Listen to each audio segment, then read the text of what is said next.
Halo teman-teman, di kesempatan kali ini aku mau bahas dua beasiswa yang akan tutup bulan depan dan 2 bulan ke depan. Dan ini tuh negaranya sebetulnya deketan. Jadi ya bisa lah kita komparasi dua beasiswa ini, yaitu beasiswa ke Cina dan ke Taiwan, CGS dan beasiswa MOVA dari pemerintah Taiwan.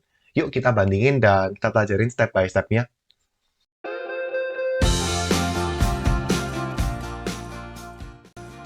Jadi buat kalian yang mau studi lanjut nih, tapi nggak mau terlalu jauh dari Indonesia, ya mungkin larinya kita akan pergi ke negara-negara yang ada di Asia.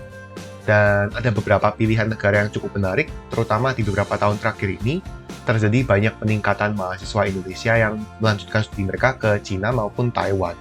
Tapi beasiswa apa aja sebetulnya yang mengcover untuk pergi ke Cina dan Taiwan tuh, ya biasanya lumayan banyak, tapi yang dari pemerintahnya langsung, itu ada dua, yaitu yang dari Cina sendiri itu namanya Chinese Government Scholarship atau CGS, dan yang dari Taiwan nih ya Taiwan Government Scholarship atau beasiswa MOVA. Jadi kita akan bahas dua ini dan kita akan lihat cara daftarnya kayak gimana dan mana sih yang lebih menguntungkan dan lebih mudah untuk didaftar.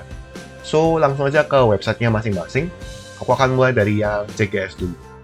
Jadi ini websitenya Kedutaan Besar Cina di Indonesia dan ini adalah formatnya mereka, overviewnya mereka tahun 2020, 2021 atau sekitar 2 tahun lalu. Ya, aku sudah cari di website mereka, nggak ada sih yang 2022, 2023. Nggak tahu kenapa, tapi kalau misalnya ada teman-teman yang menemukan link khususnya, boleh komentar di bawah. Nanti aku akan pin. Ya, tapi pedoman ini selalu relevan sih. Kenapa? Karena CGS ini selalu buka akhir tahun sampai kurang lebih Februari kayak gitu lah. Jadi masih ada kurang lebih 1 bulan untuk kalian mempersiapkan CGS ini. Dan dokumennya itu ya kurang lebih ya gini-gini aja. Jadi ya kita bisa lah untuk jadikan ini acuan. Dan juga untuk step pendaftarannya itu sebenarnya sama kok kayak gitu. Jadi kuotanya sendiri ditulis di sini. Waktu 2 tahun lalu tuh ada 30 kuota umum dan 20 kuota yang lebih khusus sifatnya untuk mahasiswa yang ingin mempelajari marine, medical health, tourism education, dan beberapa major lainnya. Ya, jadi mungkin kebanyakan memang akan jatuhnya di sini, di yang A. Oke, dan ada beberapa persyaratan umum yaitu harus warga negara lain selain warga negara Cina. Kemudian kalau misalkan kalian tuh lulusan SMA, itu harus di bawah umur 25. Kalau mau melamar S1, melamar S2 di bawah umur 35, dan melamar S3 di bawah umur 40, kayak gitu. Ya, jadi kalau misalnya kalian sebagai general scholar ini, visiting researcher yang tingkat pemula, harus di bawah umur 45 tahun, dan menyelesaikan 2 tahun studi S1 paling enggak. Tapi kalau misalkan senior scholar, jadi visiting researcher yang tingkatannya tuh associate professor atau di atasnya itu, harus punya gelar S2 dan di bawah umur 50 waktu mau lamar. Oke, jadi beberapa hal yang perlu diisi itu ada application form untuk CGS. Jadi harus dalam bahasa Inggris atau bahasa Cina. Jadi ini bisa application formnya ini akan terbuat otomatis waktu kita tuh mengisi websitenya. Jadi kita tuh daftar di websitenya, kita isi agency number atau kayak nomor agensinya Indonesia. Jadi kita harus isi dengan spesifik nomor kode negara kita. Jadi 3602 itu. Jadi jangan diisi yang lain karena kalau misalnya kalian mengisi yang lain ya nanti ya tidak akan diproses kayak gitu. Kemudian kopi dari paspor, ya juga harus punya tanggalnya ya, harus valid. Mungkin kalau misalnya mengaca dari peraturan ini, pokoknya paspor kalian tuh harus berlaku paling nggak di atas Maret 2022. Jadi kalau misalkan expired Maret 2022 ya nggak boleh daftar kayak gitu. Harus perpanjang paspor dulu. Oke. Kemudian ada ijazah yang sudah dinotariatkan. Kemudian ada transkrip. Oh ya, dua-duanya ini harus dalam bahasa Inggris atau Cina ya. Jadi kalau misalnya masih dalam bahasa Indonesia, belum bilingual, ya tolong ditranslatekan kayak gitu. Kemudian study plan atau research proposal dalam bahasa Cina atau bahasa Inggris. Minimalnya 200 kata untuk S1, 500 kata untuk non-degree, dan 800 kata untuk postgraduate, S2 maupun S3. Ya minimal ya ini, jadi kalian boleh buat lebih, tapi ya jangan buat sampai sangat ya berkali-kali lipat dari ini, kayak gitu. Kemudian surat rekomendasi 2 biji. Kemudian kalau misalkan ini untuk yang jurusan seni terutama musik harus mengumpulkan CD portfolio mereka kayak gitu. Kalau misalkan kalian berada di bawah umur 18 tahun, berarti kan kalian belum usia legal kan. Nah, itu kan harus mengumpulkan dokumen. Kalau misalkan kalian tuh memang punya guardian di Cina gitu, maksudnya kayak ya wali kalian di Cina. Itu nanti ada format template-nya sih di sini kayak gitu. Kemudian harus mengumpulkan nih Foreigner Physical Examination Form, jadi kayak apa self examination gitu loh, kayak surat keterangan diri kalau misalnya kalian tuh ya sehat, jadi kan harus menjalani juga apa examination harusnya sih di dokter atau di institusi kesehatan lainnya kayak gitu. Kemudian juga apa kalau misalkan kalian tuh sudah dapat pre-admission letter, kalau misalkan kalian sudah kontak sama univ di Cina ya, kemudian mereka tuh sudah tanda kutip menerima kalian secara kondisional, kan kalian dikasih tuh LOA kondisional. Jadi kalau misalkan kalian punya admission letter itu, kalian tuh langsung kayak meloncati satu step gitu loh. Jadi langsung akan langsung dihadapkan pada proses evaluasi beasiswanya. Jadi nggak perlu melewati proses apa admisinya. Karena kalau misalkan kalian nggak punya LOA-nya, kan akan sama CGS-nya dibawa ke proses admisinya dulu ke univnya kayak gitu. Kemudian, ya sertifikat bahasa. Mereka suka kalau misalkan kalian punya HSK, tidak wajib. Nah, terus juga apa? Juga dengan IELTS atau TOEFL, tapi tidak wajib. Lagi-lagi tidak wajib. CGS tidak minta. Tapi meskipun CGS nggak minta, tapi univnya tuh kadang-kadang bisa minta gitu. Kalau misalkan univnya minta dan kalian tidak memenuhi, kalian nggak bisa terima di univnya. Jadi meskipun dari CGS oke-oke aja, tapi kebanyakan itu ya akan minta ujung-ujungnya. Ya mungkin bisa dibilang ini termasuk salah satu beasiswa yang tidak mengharuskan TOEFL atau IELTS ya kalau gitu. Aku bisa bilang kayak gitu sih, memang. Tapi ya akan lebih bagus kalau kalian punya lah. Gitu. Jadi time frame-nya kurang lebih ya bisa kita bayangkan sama di tahun 2022 ini. Desember sampai Februari kalian bisa mengumpulkan dokumen kalian ke ini online application, menghubungi apa univ Cina yang kalian ingin daftar, kemudian mengumpulkan dokumen fisiknya ke kedutaan besar Cina di Jakarta. Nah, kemudian harus ditulis ini ya, Chinese Government Scholarship Application. Kemudian di bulan Februari akan dikirimkan ke ya ini scholarship council-nya untuk review terakhir dan kurang lebih akan ada pengumumannya bulan Juli sampai Agustus. Dan pengurusan visa setelah itu. Jadi kurang lebih apa ya cukup straightforward juga sih. Ini ada beberapa instruction-nya, jadi kita bisa lihat deh. Ada Foreigner Physical Examination Form juga.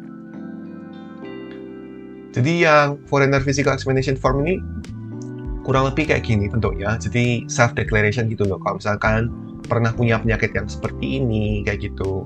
Kalian isi tinggi badan, berat badan, tekanan darah, dan kawan-kawan. Oh, minta X-ray ya. Jadi minta apa? Scan X-ray dada. Kenapa? Karena itu sih. Di negara kita ini masih salah satu negara yang apa ya banyak kasus tuberkulosis. Jadi memang biasa diminta sih sama negara-negara asing kayak gitu. Oke, berarti kalian harus bawa ini ke dokter ya, signature of physician. Biasanya kalian harus bawa itu sih, bawa hasil chest X-ray-nya dan bawa lab exam-nya untuk AIDS, syphilis dan kawan-kawan. Kalau misalnya diminta sama dokter kalian kayak gitu. Pokoknya kalian konsultasi lah sama dokter, gitu ya. Oke, terus aku akan buka dokumen lainnya. Jadi yang ini instruksinya ya. Kita akan baca dulu sebelum nanti pergi ke websitenya.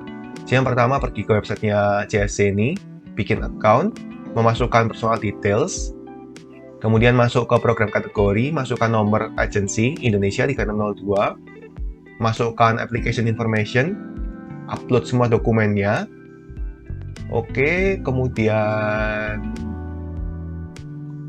print, kemudian di print dan dikirimkan ke kedutaan kita, kayak gitu harusnya.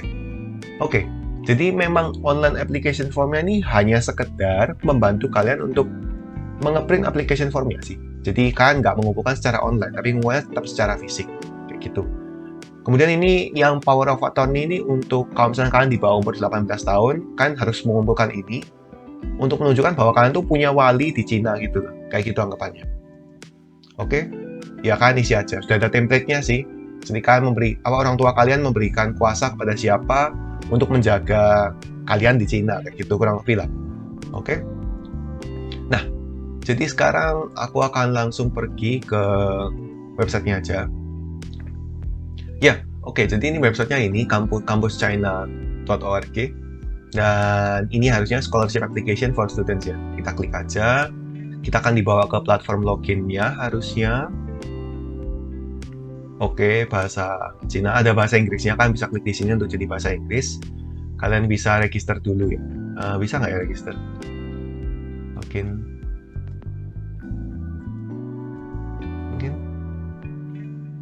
ini create an account, ya ampun dasar aku. Username, ya aku akan pakai email YouTube aku deh kalau gitu. Misalkan sudah daftar, kalian akan dapat email konfirmasi untuk bisa aktivasi akun, bisa klik di sini. Oke, terus bisa login dengan email, tapi harus ngisi itu dulu. Oke. Oke, nah, jadi di sini juga ada instructionnya sih Storia. Jadi kita disuruh baca pelan-pelan dulu. Program kategori A yang ya, jadi kita harus ikut yang kategori A ya. Jadi yang daftarnya tuh melalui Chinese Embassy di negara kita kayak gitu. Jangan coba-coba daftar yang B atau C gitu ya. Hati-hati mengisi agency number-nya, kemudian dikumpulkan dan disubmit kayak gitu. Kurang lebih kayak gitu sih. Jadi di mana ini sekarang? Application online. Oke, di sini ya, yang di situ. Jadi kalian bisa edit personal details, kalian isikan personal details kalian, nama, kemudian Chinese name kalau ada, country of birth, nationality, passport, telepon, WeChat, menarik sekali, alamat, kontak, dan kawan-kawan. Jadi kalian isi aja sampai lengkap. Kemudian ini edukasi dan pekerjaan. Jadi kalian isi level pendidikan kalian, S1, S2, S3, jurusan apa, kemudian nama institusinya apa, S1 kah, S2 atau S3, dijalani pada tahun berapa. Oke, kurang lebih kayak gitu. Ini pengalaman kerja ya, pengalaman kerja.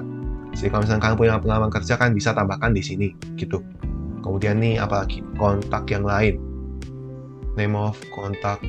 Ini kontak of person. Ini mungkin kalau misalnya kalian sudah kontak sama profesor kalian di Cina, kemudian mereka sudah setuju untuk tanda kutip mengadopsi kalian di lab atau di univnya mereka kayak gitu. Jadi misalnya kalian sudah kontak duluan sama profesor yang ada di laboratorium dan dia setuju untuk menerima kalian sebagai mahasiswa mereka, bisa kalian isikan kayak gitu. Oke? Oke, harusnya sudah. Kemudian kalian pilih yang type A kan kayak gitu, type A application. Kemudian setelah kalian isikan semua itu, kalian bisa print di application form. Dan application form ini bisa kalian kumpulkan secara hard copy-nya ke Kedutaan Besar Cina di Indonesia, di Jakarta tadi. Jadi kurang lebih ini sih step-stepnya. Tidak ada informasi ya, maksudnya dapat berapa beasiswanya. Tapi aku inget sih, kalau nggak salah ya, satu bulannya itu dapatnya sekitar 2.000 sampai 3.000 Chinese Yuan. Nah, itu berapa nanti aku akan taruh di layar monitor ya, karena aku nggak hafal satu kursnya, 1 yuan itu berapa rupiah. Tapi kurang lebih kalau nggak salah ingat, dapatnya sekitar 2.000 sampai 3.000 per bulan, kayak gitu. Dan yang pasti fasilitasnya juga akan mendapatkan bebas uang sekolah dan kawan-kawan ya. Tapi kalau nggak salah juga ada tulisannya tidak mengcover biaya tiket internasional, jadi biaya perjalanan itu tidak di-cover, kayak gitu. Oke? Oke, jadi ini yang CGS. Kemudian sekarang kita langsung pergi ke yang Taiwan aja ya. Jadi untuk yang Taiwan, websitenya di sini. Jadi ini Kedutaan Besar Taiwan. Ya, ini Kedutaan Besar Taiwan secara umum. Dan di sini tuh sudah dijelaskan dengan cukup gamblang juga sih, kayak gimana programnya. Nah, oke, jadi kita lihat aja programnya kayak gimana. Kita pasti cenderung lebih memilih yang degree program kan, yaitu yang mendapatkan gelar S1, S2 maupun S3 kayak gitu. Degree program tuh program S1 maksimal 4 tahun, S2 maksimal 2 tahun, dan S3 maksimal 4 tahun kayak gitu. Dan ini tuh maksimal 5 tahun ya, nggak boleh lebih 5 tahun dan nggak boleh ada jeda, nggak boleh cuti gitu lah aja. Nah, kalau misalkan nominalnya sendiri lebih besar atau 250. Ya, lebih besar daripada yang diterima sama itu sih, sama CGS, karena yang untuk ini dapatnya 25.000 NTD kalau misalkan kalian ikut yang LIP atau yang bahasa tadi, dan 30.000 NTD yang degree program. Ini sekitar satu NTD itu 50 rupiah. Kemarin kan kita habis sharing sama si Christian, berarti satu NTD 50 rupiah, 15 juta sama 12,5 juta. Ya lumayan banyak lah. Nah, bagusnya itu dikasih ini sih, dikasih tiket. Jadi tiket pesawat langsung pergi ke Taiwan itu dikasih. Tapi untuk segala macam urusan nih, kalian harus urus sendiri. Jadi harus memanage sendiri dari uang yang dikasih nih. Memang uang yang dikasih cukup banyak, tapi kan harus ya mengatur itu sedemikian rupa, oke? Dan kalian bisa mendapatkan beasiswa tambahan dari univ atau college kalian sih. Jadi itu hal positifnya. Oke, jadi nggak ada yang terlalu penting. Persyaratan umumnya sih bukan penduduk Cina, kemudian belum pernah mendapatkan pendidikan di Taiwan, kemudian bukan exchange student kayak gimana pun, dan nggak pernah pokoknya beasiswa kalian tuh dianulir sama pihak pemerintah Taiwan kayak gitu. Dan application periodnya sendiri dari Februari 1 sampai Maret tanggal 31, jadi kan punya waktu yang lebih panjang di sini kayak gitu kan. Ada guideline-nya, yuk kita lihat dulu guideline-nya dan ada website-nya. Kita lihat satu-satu. Guideline-nya ini, jadi ini guideline-nya MOFA, kurang lebih kayak gini. Mungkin harusnya isinya sama sih. Oh ya, ada lanjutannya, ada application prosesnya, jadi lebih jelas. Jadi berdasarkan ini ya, melalui embassy atau diplomatic missions, pokoknya kayak gitu. Biasanya akan diumumkan peraturannya itu setiap Februari, kemudian akan dibuka pendaftarannya. Dokumen-dokumen yang penting ini ada application form, fotokopi paspor, atau dokumen lain yang membuktikan nationality, jadi KTP juga boleh. Kemudian fotokopi dari ijazah yang paling tinggi. Oke, jadi ini apa maksudnya? Apa dokumen must be authenticated by an ROC diplomatic mission? Ini maksudnya adalah dokumen kalian tuh harus dilegalisir, dilegalisir sama kedutaannya mereka. Jadi ya ini adalah proses yang cukup ribet jujur aja. Jadi kalau nggak salah inget ya, dulu aku pernah juga waktu mengurus visa Belgia tuh ijazah aku harus dilegalisir sama kedutaan besar Belgia. Prosedurnya itu aku harus melegalisirkan dulu ke Kemenkumham, ke Kementerian Luar Negeri, baru boleh membawa itu ke Kementerian Kedutaan Besar negara itu. Jadi Kemenkumham, Kemenlu, baru ke Kedutaan Besar. Kalau misalkan kalian tinggal di Jabodetabek sih, mungkin nggak ada masalah ya, karena segala macam kantor ini ada di Jabodetabek. Ya, Kemenkumham, Kemenlu sendiri ini bisa makan waktu 1 minggu sih. Kemudian ke kedutaan ini harus janji dulu, dan ini biasanya ada biayanya juga, kayak gitu. Oh iya, ternyata yang segala macam proses yang cukup panjang ini itu cuman kalau misalkan ijazah kalian tuh berasal dari luar negeri, jadi berasal dari luar Indonesia. Ya, ini contohnya untuk kasus aku. Jadi aku kan S2-nya di Hongkari dan S3-nya di sini sekarang. Misalkan aku somehow mau lanjut kuliah di Taiwan, ya berarti aku harus melegalisirkan dokumen aku yang bukan dari Indonesia itu. Kayak gitu sih. Pokoknya selama dokumen kalian dari Indonesia seharusnya nggak ada masalah, langsung ditranslate aja kalau masih dalam bahasa Indonesia dan belum bilingual, kayak gitu ya. Kemudian ini, yang nomor 4 nih adalah dokumen yang menyatakan bahwa kalian ini sudah melakukan proses pendaftaran ke univ di Taiwan situ. Biasanya ini buktinya berupa pembayaran application fee, karena ya untuk daftar ke univ di Taiwan ini kan harus bayar application fee. Application fee-nya ini bervariasi jumlahnya. Nah, setelah kalian daftar di situ, itu kalian akan bisa daftar juga ke beasiswa MOFA ini kayak gitu. Kemudian ini untuk yang apply program yang bahasanya Cina itu harus punya fotokopi transkrip dengan sertifikasi bahasa tertentu ya. Kemudian untuk sertifikasi bahasa Inggris secara umum sendiri TOEFL ya, atau sertifikasi lain yang diterima, yang diakui kayak gitu. Oke, nggak ada nilai khususnya sih kayak gitu. Oke, ya, jadi kayak gitu. Ya, lebih sedikit memusingkan. Jadi kurang lebih ini sih alurnya. Jadi aplikasinya bisa kalian kirimkan ke kedutaan yang ada di negara kita, sambil juga melakukan aplikasi ke univnya, kayak gitu. Kemudian nanti dari pihak kedutaan mungkin akan ada melakukan interview, so kalian harus ikuti interviewnya. Dan kalian kasih itunya, LOA unconditionalnya ke kedutaan kalian, dan kalian akan dapatkan notifikasi kalau kalian adalah aplikan yang dapat beasiswanya. Dan kalian bisa sampai ke Taiwan, kurang lebih kayak gitu.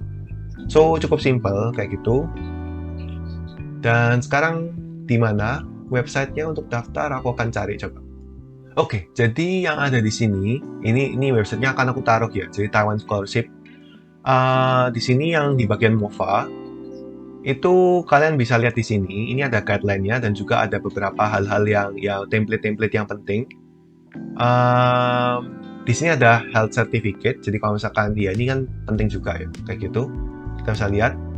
Jadi health certificate-nya juga minta kurang lebih mirip sama yang punya CGS. Jadi ada minta chest X-ray juga untuk tuberkulosis. Lebih ribet juga ya, jadi ada tes kawan-kawan. Ya pokoknya kalian baca sampai benar-benar habis. Kemudian bawa ke itu kalian sih, bawa ke dokter kalian. Ini ada juga dalam bahasa Indonesianya sih. Membatalkan yang tidak boleh HIV/AIDS ya, jadi harus kayak gitu, harus tes itu. Oke, ada ya pokoknya kalian baca dengan lengkap lah. Syarat kesehatan ini kurang lebih mirip sama pihak Cina, dan juga ini application formnya. Jadi application formnya mari kita lihat.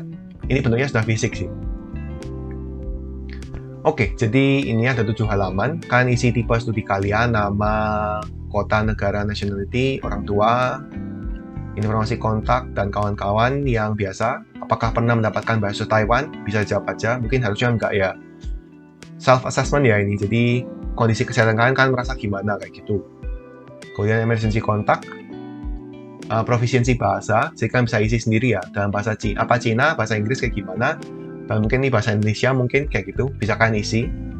Kemudian pendidikan, kayak gitu. School name. Ini highest diploma ya. Jadi benar-benar satu aja yang paling tinggi. Jadi misalkan kalian mau melamar S1 ya, ini isi yang SMA, satu aja. Gitu. Referensi ya, referensi. Jadi kalian isi nama profesor atau nama guru kalian dengan email mereka, kayak gitu. Pengalaman kerja kalau ada, pokoknya satu baris saja, cukup kok. Kemudian ini univ yang mau dituju, kayak kemana, kayak gitu. Kemudian apa ini? Ya ini biar mereka yang isi. Ini si kedutaannya yang isi. Dan ini study plan ya. Study plan-nya selama kalian di Taiwan kayak gitu. Kan isi ya kurang lebih ini berarti tulis tangan guys. Ini harusnya bisa tulis tangan sih. Ya aku kurang tahu juga. Mungkin tulis tangan. Kalau misalkan aku dikasih form kayak gini, aku akan cenderung tulis tangan sih. Tulis tangan dan aku kasih hard copy-nya ke kedutaan Taiwan gitu. Kemudian deklarasi, tanda tangan, sudah kirim dokumennya lengkap kayak gitu. So kurang lebih kayak gini.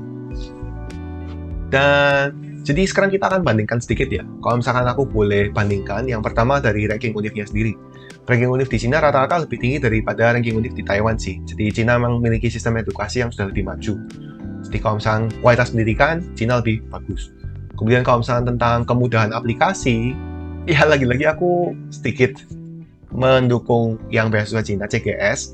Karena juga tidak ada persyaratan yang lebih ribet kayak gini. Harus legalisir dengan kawan kalau misalkan kalian punya ijazah asing, dan juga sebenarnya tidak mewajibkan adanya IELTS atau TOEFL ya. Jadi aku sedikit lebih unggulkan yang CGS kayak gitu. Nah kalau misalkan kalian maunya jumlah uang yang dikasih dan fasilitas, mungkin aku cenderung ke yang Taiwan sih, karena uangnya lebih banyak dan fasilitasnya juga tertulisnya lebih banyak kayak gitu. So kalian bisa bandingkan sendiri kurang lebih kayak gimana. Overall kalau misalkan kalian suruh aku pilih, jujur aja aku akan milih mungkin lebih ke yang CGS atau ke yang Cina. Karena memang tidak mewajibkan adanya TOEFL atau IELTS. Tapi di sini tuh berarti ada celah buat kalian kalau misalnya kalian punya TOEFL atau IELTS, kalian tuh lebih akan diprioritaskan untuk punya peluang yang lebih tinggi kayak gitu sih. Dan juga kalau misalnya aku melihat space untuk menceritakan diri ya, study plan itu lebih banyak di CGS. Lebih panjang kan, 800 kata. Mungkin yang di MOVA ini aku kurang tahu itu bisa berapa, kan juga tulis tangan. Dan di sini tuh bisa membuat kalian tuh lebih meng-highlight study plan kalian kayak gitu sih. Nanti video untuk study plan aku nggak tahu akan ada sebelum atau setelah ini, tapi kalian bisa cek juga video itu. So menurut aku kayak gitu sih. Tapi dua-duanya nih beasiswa yang recommended, kalian bisa coba apply dua-duanya. Beasiswa ke Cina atau Taiwan ini memang biasanya mengharuskan kalian tuh membayar sejumlah application fee terlebih dahulu. Tapi ya nggak masalah kok. Kayak gitu ya. Coba-coba aja, nggak masalah. Juga dua-duanya bisa untuk S1. Itu sih kelebihannya dibandingkan dengan beasiswa lainnya. Menurut aku recommended sih dari aku. Coba kalian siapkan dokumennya. Kalau misalkan kalian butuh saran atau masukan, bisa langsung email aja ke aku. Aku akan bacakan dokumen kalian dan juga boleh tinggalkan komentar di bawah sini. So, thank you for watching and see you on next video.